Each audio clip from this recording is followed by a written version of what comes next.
ஸ்ரீகாளஹஸ்திக்கு பின்னால் உள்ள ரகசியம், அங்கு சுயம்புவாக எழுந்தருளியுள்ள சிவலிங்கத்தின் மீது வெயில் படாமல் ஒரு சிலந்தி வலை பின்னியதாம். அந்த சிலந்தியின் பக்தியை கண்ட பரமசிவன் அது பின்னிய அழகான வலையை நெருப்பினால் எரிப்பாராம். அப்பொழுதும் சிலந்தி மீண்டும் வலையை பின்னுமாம்.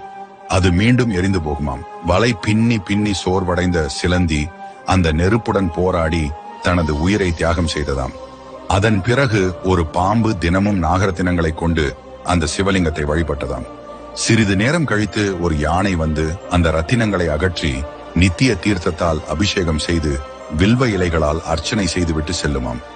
மறுநாள் காலையில் வந்த பாம்புக்கு ரத்தினங்களுக்கு பதிலாக வில்வ இலைகள் தென்பட்டன. உடனே அந்த பாம்பு இலைகளை அகற்றி ரத்தினங்களால் பூஜித்து விட்டு சென்றது. மீண்டும் சிறிது நேரம் கழித்து வந்த யானை அந்த ரத்தினங்களை அகற்றி வில்வ இலைகளால் பூஜித்து விட்டு சென்றது.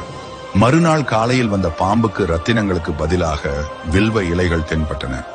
இதனால் கோபமடைந்த பாம்பு யார் இப்படி செய்கிறார்கள் என்று தெரிந்து கொள்ள அந்த சிவலிங்கத்தின் மறைவில் காத்திருந்தது. சிறிது நேரத்தில் யானை வருவதை கண்ட அந்த பாம்பு கோபத்துடன் யானையை கடிக்க முயன்ற போது அதன் தும்பிக்கைக்குள் நுழைந்து விட்டதாம். அந்த வலியால் யானை தன் தும்பிக்கையை அருகில் இருந்த பாறையில் மோதிக்கொண்டது. அப்போது அந்த யானையும் அதன் தும்பிக்கைக்குள் இருந்த பாம்பும் இரண்டும் இறந்தன. அவற்றின் பக்தியில் மகிழ்ந்த சிவன் சிலந்தியையும் யானையையும் பாம்பையும் தன்னுள் ஐக்கியப்படுத்தி கொண்டு அந்த 3 பெயர்களையும் இணைத்து அங்குள்ள ஆலயத்திற்கு ஸ்ரீகாளஹஸ்தி என்று பெயரிட்டார். ஸ்ரீ என்றால் சிலந்தி, காள என்றால் பாம்பு, ஹஸ்தி என்றால் யானை. இதுவே ஸ்ரீகாளஹஸ்தி பெயர் காரணம்.